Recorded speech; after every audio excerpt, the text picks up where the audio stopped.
Adam Grant explica em seu livro como reconhecer as falhas no nosso próprio entendimento e não estagnar no progresso e ajudar outros enfrentando a mesma situação. Se você é novo aqui, meu nome é Amon, eu faço vídeos sobre o que eu quiser e hoje nós vamos falar sobre esse livro chamado Pense de Novo, de Adam Grant. Eu tive interesse em ler esse livro depois de uma recomendação de um podcast e eu fiquei bem intrigado com a proposta do livro, né, de nos ensinar o que a gente ainda não sabe, descobrir o que nós não sabemos ainda. E ele fala justamente sobre como nós podemos melhorar as nossas habilidades encontrando a falha no nosso entendimento. Uma das ideias mais nuances desse livro é o efeito Dunning-Kruger, que diz que quanto mais a gente acha que sabe de alguma coisa, menos a gente sabe. E que o contrário muitas vezes é verdade também. Quanto menos a gente acha que sabe, mais a gente sabe. Ele inclusive dá exemplos de várias pessoas que na verdade estavam cegas e que estavam tão teimosas a ponto de negar que elas estão cegas. A gente tem a tendência de acreditar mais numa história que a gente ouviu de um conhecido nosso há muito tempo atrás do que de evidências, né? E de confiar em provas concretas de estudos. Por isso que Adam Grant defende que nós deveríamos estar perto das pessoas que nos criticam e tentam encontrar as falhas no nosso conhecimento e nas nossas hipóteses, porque são essas pessoas que realmente nos ajudam a progredir e não aquelas pessoas que concordam com tudo que a gente fala e que nos apoiam independentemente do que nós pensamos. Nós precisamos estar cercados das pessoas que acham as falhas no nosso entendimento e nos criticam por isso.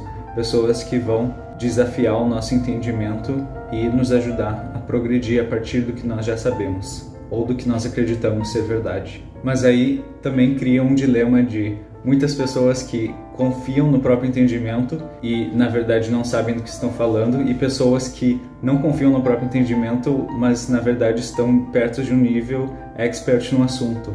Então, ele diz que o resultado para esse dilema, na verdade, é confiança humilde. É uma pessoa que está confiante no que sabe, mas com a mente aberta para continuar progredindo e continuar aprendendo e admitir que está errado. E que sente alegria em estar errado e poder progredir a partir daí e crescer desses aprendizados.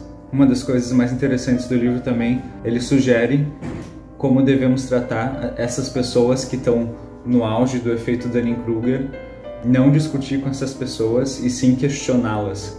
Questionar por que faria elas mudarem de ideia, por que elas pensam dessa forma, o que levou elas a pensar dessa forma, para que ela mesma ache e falha nos próprios entendimentos ao invés de atacar os posicionamentos dela e ela entrar num modo defensivo e fechar a mente para qualquer nova possibilidade. Ele também fala que nós devemos atrelar a nossa identidade a valores e não opiniões, porque muitas vezes as nossas opiniões mudam, mas quando nós temos valores bem definidos, nós podemos continuar acreditando naquele valor, mas mudar de opinião. Um exemplo controverso é o porte de armas. Muitas pessoas defendem porte de armas, mas é porque elas querem mais controle da violência no Brasil ou no estado, ou seja onde for. Mas na verdade, elas querem mais é ser protegidas e para elas esse é o caminho mais viável. Se você atrelar a sua identidade a essa opinião, você acaba se fechando para outras oportunidades e outras maneiras de resolver o mesmo conflito de formas diferentes. O que leva ao próximo ponto que, para um problema, há diversos pontos de vista. Então a gente nunca pode ver como se fosse dois lados, o meu lado e o oposto, ou a extrema esquerda ou a extrema direita. Sempre há diversos pontos de vista e as pessoas muitas vezes veem por outros pontos de vista e formam suas opiniões e valores a partir daí. Nós deveríamos estar abertos a todos os pontos de vista para enxergar a imagem inteira ao invés de enxergar como se fosse uma moeda, que ou um lado está certo ou o outro, quando na verdade muitas opiniões de um lado podem estar certas como erradas e o outro lado também. Um outro assunto controverso, por exemplo, é a vacina, de que muitos estudos foram feitos de casos em que a vacina deu um efeito colateral péssimo e muitos estudos que a vacina salvou populações ou civilizações inteiras ou impediu uma catástrofe imensa, mas na verdade nunca é ou a vacina é boa ou a vacina é ruim, mas Tem diversos estudos e diversos pontos de vista e doutores que concordam e discordam, e nós temos que manter a mente aberta para todas essas opiniões para poder enxergar a imagem inteira, ao invés de focar apenas em um lado e defender aquele lado como se fosse tudo ou nada. E uma outra coisa que eu estou tentando fazer durante esse vídeo é também estar aberto a conversar sobre assuntos polêmicos, que muitas vezes nós precisamos ouvir o lado das outras pessoas e o que as outras pessoas pensam e por que elas pensam e o que fariam elas mudarem de ideia, para poder progredir também como sociedade, né? Como indivíduos, estando aberto a conversar e a trocar ideias sobre esses assuntos que são mais polêmicos. E jamais criticar as pessoas por suas opiniões, e sim as opiniões em si.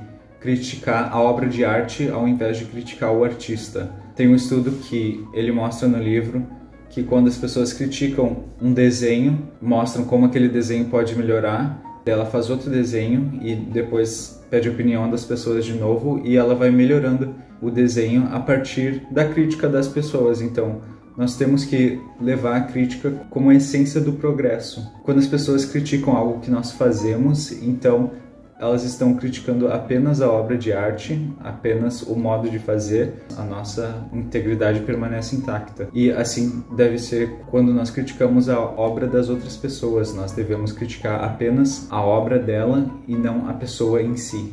Uma outra coisa que o livro fala desde o início até o fim é que nós nos tornamos o que nós pensamos. A nossa realidade se torna os nossos pensamentos. Isso também é conhecido como a lei da atração, que o que nós pensamos acaba se tornando realidade, ou o que nós manifestamos acaba sendo realidade.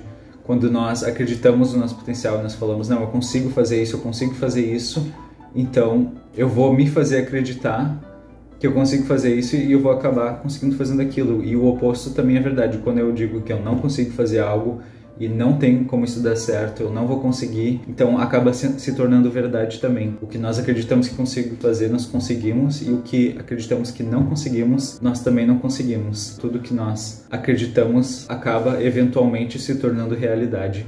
Eu resumi alguns pontos que eu achei mais interessante do livro, mas esse livro talvez não seja para todos, né? Não é todo mundo que está pronto para ler esse livro, mas se você tem interesse, eu super recomendo.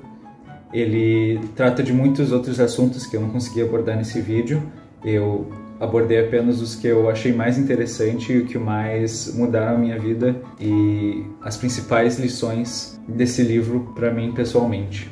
Se você chegou até aqui, muito obrigado por ter assistido até o final. Se tiver interesse em ler essa obra do Adam Grant, eu vou deixar um link do livro dele na descrição, e você pode clicar aqui para assistir um outro vídeo que eu fiz sobre as principais lições que eu aprendi de um outro livro chamado O Princípio 80-20.